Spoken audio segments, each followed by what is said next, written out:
Madam Speaker, and I want to begin today by thanking the good people of Barrie-Innisfil for their confidence in electing me as their first Member of Parliament in the new riding of Barrie-Innisfil. I also want to thank my family, my wife Leanne, my son Jeff, Courtney, Mitchell, and Matthew as well for all their love and support. Madam Speaker, I have big shoes to fill. With riding distribution and now representing Barrie and Innisfil, I have replaced two very hard-working and well-respected members of Parliament in these communities, Mr. Patrick Brown, now leader of the Progressive Conservative Party of Ontario, and the current member for York Simcoe, who both work tirelessly for their constituents, and I will continue to do the same as the member for Barrie-Innisfil.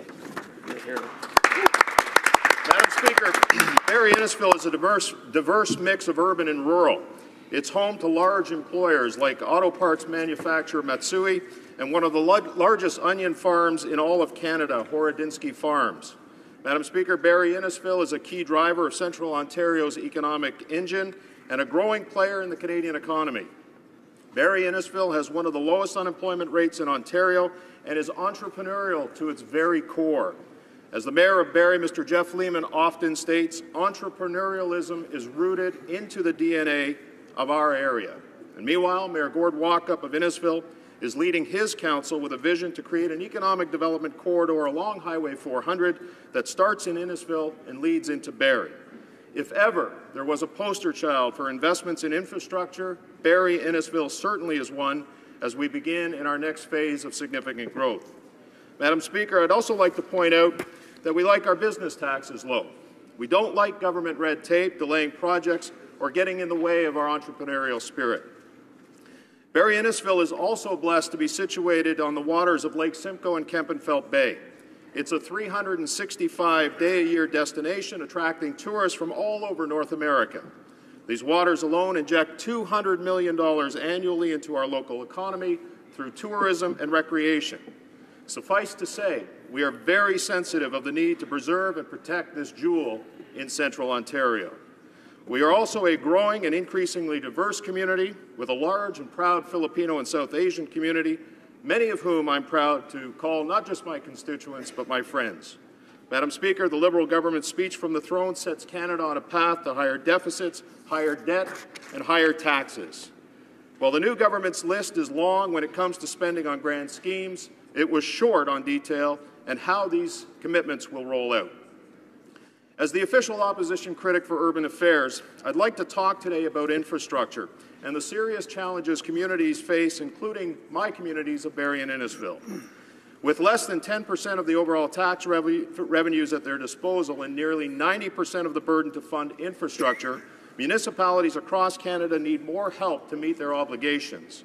My riding of Barrie-Innisfil is no exception, and as a former longtime city councillor in Barrie, I understand all too well the battle being waged at the local level to combat infrastructure deficits.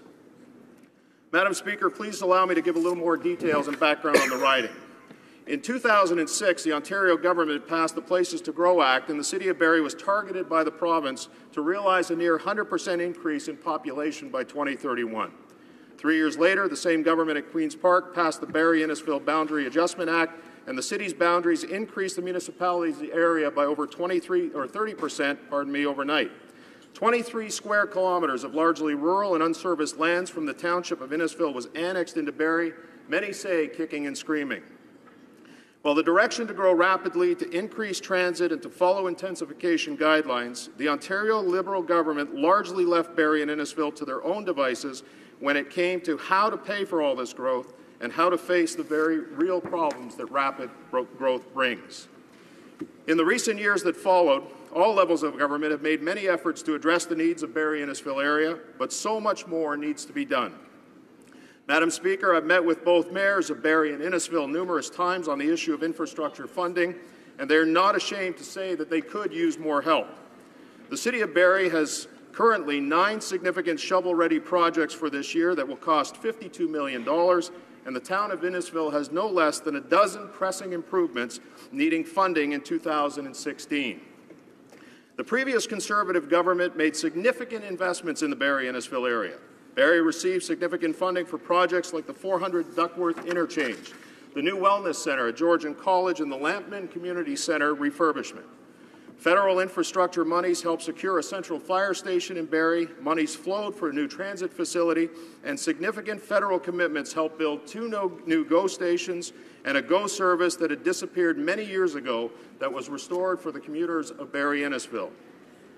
Madam Speaker, I also can't overstate how critical the previous Conservative government's investment in the Lake Simcoe Cleanup Fund has been for our environment and to our local economy. With unprecedented federal investments totaling $60 million, partnered with local municipalities, conservation authorities, and stakeholders to take action to protect and preserve these valuable waters. In the 1990s, the average phosphorus load levels for Lake Simcoe were well over 100 tons per year. The Lake Simcoe Southeastern Georgian Bay Cleanup Fund was the catalyst to improve environmental monitoring, conserve critical aquatic habitat, and reduce the discharge of phosphorus from point and non-point sources. Madam Speaker, the plan was a success, as the latest data shows. Annual phosphorus loads have significantly decreased. As a member whose riding benefits from a clean Lake Simcoe economically and recreationally, I am asking the government to continue the partnerships with so many cities, so many towns and peoples who've invested so much of their time and money to keep our local waterways clean beyond 2017, when the current funding is scheduled to end. But the strongest commitment made by the former government was to enhance the former temporary gas fund after taking office and then later indexing it and making it permanent. I want to spend the remaining time I have to speak on this and to make a suggestion to the government. This funding stream was instrumental to communities across the country, and certainly for a city like Barrie. Prior to 2006, the city of Barrie was receiving less than $2 million annually, and by 2010, the amount had quadrupled to $8 million.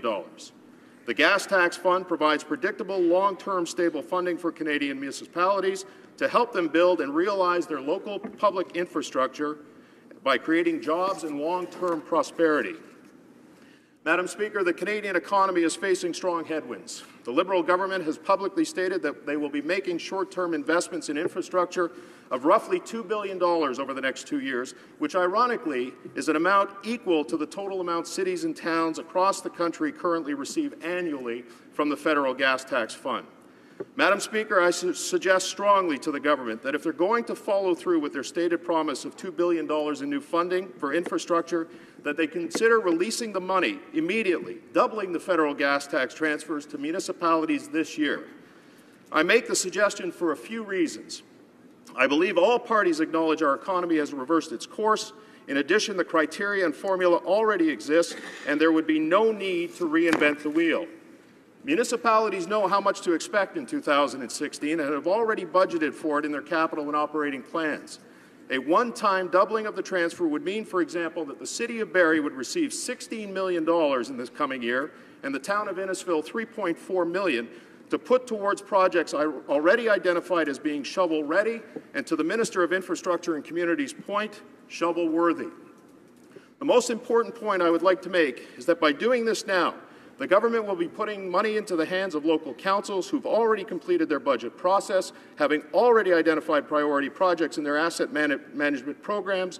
Municipalities are now heading into the tender process before the construction season starts and before labor and material costs inevitably rise as they do during construction season. Madam Speaker, again, if the government intends on spending $2 billion on infrastructure quickly, doubling the federal gas tax fund is an efficient and equitable way to move quickly on an issue of national importance. It's also the fairest way to distribute sorely needed funds for infrastructure to ridings across the country and thereby avoid any potential criticisms of partisan decision-making. It's the right way to do it, and it's the fair way to do it. The template's there. They just have to follow it.